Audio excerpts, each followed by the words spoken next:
प्यारे बच्चों, स्वागत है बेटे आपका हिंदी की कक्षा में। आज हम विराम चिन्ह चैप्टर नंबर 20 इसको कंटिन्यू करेंगे बेटे। प्रीवियस वीडियो में हमने विराम चिन्ह के 1 to 8 पार्ट कर लिए थे। प्रीवियस 2 वीडियो में हमने 1 to 8 पार्ट किए थे। नेक्स्ट 4 पार्ट आज हम करेंगे लाघव चिन्ह, उद्धरण चिन्ह, कोष्ठक, हंसपद या काकपद पार्ट।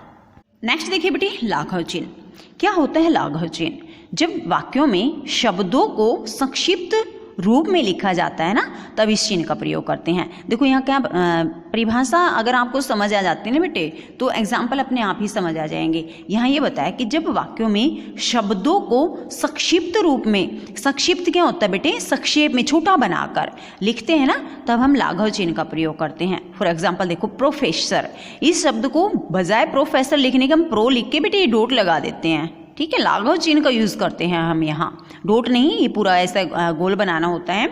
जिसे डॉक्टर बजाय पूरा लिखने के हम डो लिख के बेटे ऐसे ये लाघव चिन्ह जोड़ देते हैं। पंडित में भी हम ऐसा ही करते हैं। ठीक है, जब हम किसी भी वाक्य में जो शब्द होता है बेटे उसको संक्षेप में लिखना चाहते हैं, तब हम लाघव चिन्ह का प्रयोग करते हैं। नेक्स्ट देखिए, उद्धरण चिन्ह किसी के द्वारा कहे गए कथन को ज्यों का त्यों लिखते समय अथवा किसी शब्द का महत्व दिखाने के लिए इस चिन्ह का प्रयोग करते हैं। यह चिन्ह 2 तरह से लिखा जाता है। इकहरा उद्धरण चिन्ह, एक बार ऐसे लिखे, दोहरा इन्वर्ट मतलब डबल बनाकर लिखे बेटे, उद्धरण चिन्ह होता है ये। अब इकहरा कहाँ लिखते हैं और दोहरा कहाँ लिखा जाता है, यहाँ बता रखा है। इकहरा किसी के उपनाम, पुस्तक, कविता के नाम और उसकी उपाधि को दिखाने के लिए हम इकहरा उद्धरण चिन्ह का प्रयोग करते हैं। यहाँ ये बताया बेटे, उपनाम जैसे शिव मंगल सिंह सुमन, ये उपनाम है इनका। ठीक है, ये दिखाने के लिए जैसे सूर्यकांत त्रिपाठी निराला, ये पूरा नाम जब हम कभी भी लिखेंगे ना तो लगातार नहीं लिखा जाता बेटे, इसको ऐसे ही लिखते हैं। जैसे सच्चिदानंद हीरानंद वात्सायन अज्ञेय, जब हम जब ये नाम लिखेंगे ना बेटे अज्ञेय जी का, सच्चिदानंद हीरानंद वात्सायन अज्ञेय, जब हम अज्ञेय लिखेंगे तो उसको इकहरा उद्धरण चिन्ह बनाकर लिखेंगे, जैसे इसमें निराला लिखा हुआ है। नेक्स्ट देखो, पद्मश्री, ये उपाधि को चिन्हित कर रहा है ना, उपाधि को चिन्हित करने के लिए पद्मश्री श्रीमती श्यामा चोना। अब ये जो कवित्री थी, इनको बेटे पद्मश्री पुरस्कार मिला था। ठीक है, जैसे बेटे रविंद्रनाथ टैगोर जी हैं, ठीक है, नोबेल पुरस्कार विजेता हैं, तो हम इसके सामने लिखेंगे नोबेल पुरस्कार विजेता, उसको हम इकहरा उद्धरण चिन्ह में लिखेंगे वो रविंद्रनाथ टैगोर। तो वहाँ उपाधि को दिखा रहे हैं तो हम इकहरा उद्धरण चिन्ह लगाएंगे। प्रस्तुत पंक्तियां बाढ़ का बेटा से लिया गई है, कविता के नाम है ना।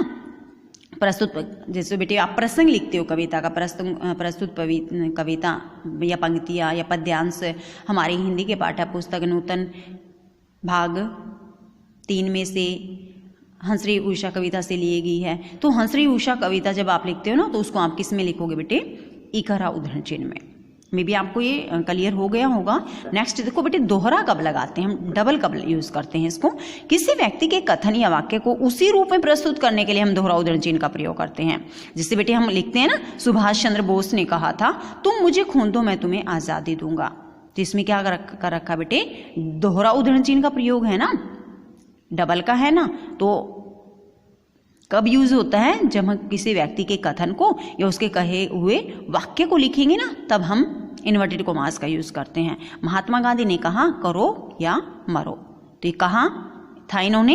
एज इट इज जब हम इसको राइट करेंगे ना बेटे, तो हम इसको कैसे राइट करेंगे, दोहरा उद्धरण चिन्ह बनाकर। नेक्स्ट देखिए बेटे, कोष्ठक का यूज कहाँ करते हैं, हम ब्रैकेट का यूज कहाँ करेंगे।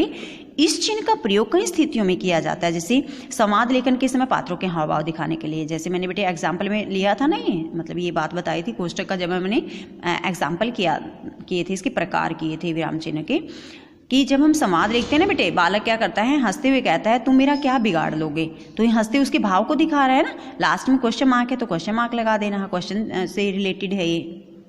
कर्म संख्या दिखाते हुए, कर्म हम जैसे क्वेश्चन नंबर 1 है, इसका पार्ट डिवाइड कर दिए बेटे, इसके 1 फर्स्ट सेकंड थर्ड फोर्थ करते हैं ना। जैसे बेटे फिलअप बनाते हैं हम, ट्रू फॉल्स बनाते हैं या फिर एमसीक्यूज बनाते हैं, तो उसमें हम पार्ट बनाते हैं। तो ये पार्ट को भी हम किस में राइट करेंगे, कोष्टक में यूज़ करेंगे, राइट करेंगे ना ब्रैकेट में। जी हाँ, थर्ड पार्ट बता रहे हैं इन्होंने कि कहाँ यूज़ करते हैं हम इसको, वाक्य में प्रयुक्त किसी कठिन शब्द का अर्थ स्पष्ट करने के लिए, जैसे मौखिक भाषा का उच्चारण का अर्थ क्या है इसको ब्रैकेट में बता देते हैं। चैप्टर रीड करते हैं बेटे हम, वहाँ भी ऐसा मिलता है, बड़ी क्लासेज में होता है ऐसा, जैसे कोई शब्द है ना और उसका अर्थ ना साथ ही दे देते हैं या नीचे देते हैं ब्रैकेट में, तो वहाँ हम ब्रैकेट का यूज़ करते हैं। लास्ट पार्ट देखिए, हंस पद क्या होता है। वाक्य लिखते समय यदि गलती से कोई शब्द छूट जाए तो उसे लिखने के लिए हंस पद या त्रुटिपूर्वक का प्रयोग किया जाता है।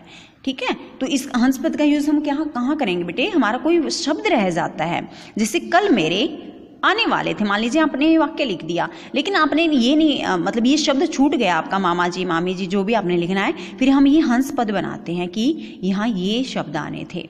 जैसे मेरे सभी उत्तर बिल्कुल हैं, कैसे हैं, ठीक हैं, और ये दर्शाने के लिए हमने क्या किया है बेटे, हंस पद या काकपद का यहाँ यूज किया है और इसके क्या बताया कि ये मेरे सभी वाक्य कैसे हैं, ठीक है। तो ये था बेटे हमारा चैप्टर नंबर 20 विराम चिन्ह, जिसके 12 पार्ट थे। 1 बाय 1 हमने इनको अच्छे से रीड किया बेटे, अच्छे से आपको इनकी पहचान याद रखनी है, समझना है इसको कि विराम चिन्ह कौन कौन से होते हैं, उनकी पहचान क्या क्या होती है।